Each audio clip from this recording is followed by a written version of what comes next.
नमस्कार मित्रांनो, सारं काही तिच्यासाठी या मालिकेच्या 3 सप्टेंबरच्या भागात आपल्याला पाहायला मिळणार आहे. निशीचं दुःख पाहून उमाला खूप वाईट वाटत असतं. त्यामुळे उमा लालीकडे जाते. लालीला बोलते, लालीताई, तुम्ही बघताय ना आपल्या एका मुलीचं काय झालंय? आपल्या पोरांवर काय वेळ आली आहे ना, मला काहीच कळत नाही बघा खरंच.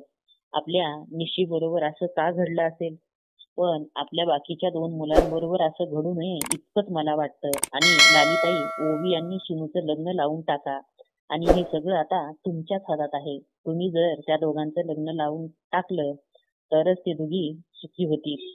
त्यांचं सुख हे तुमच्या हातात आहे. आणि आपल्या घरातल्यांना सुद्धा हेच वाटतं की ओवीचं आणि शिनूचं लग्न व्हायला हवं. थोडासा विचार करा लालीताई.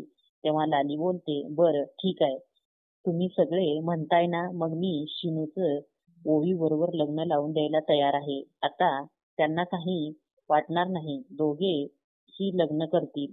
पण एकदा का त्यांचं लग्न झालं आणि शिनूला वाटलं की एक तरी मला मूल व्हायला हवं, पण ते ओवी देऊ शकणार नाही.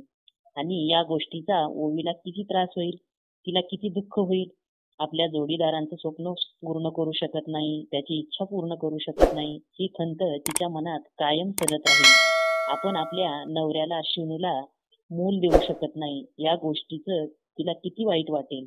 तेवढ्यातच दारात ओवी येते आणि त्या दोघींचंही बोलणं लपून छपून ऐकत असते. लाली परत म्हणते, तूच सांग, दोघांना जर मूल झालं नाही तर ही दोघे काय करतील आयुष्यभर? बिनमुलाचं कसं राहतील? आणि आमचं काय, आमच्या वंशाचं काय?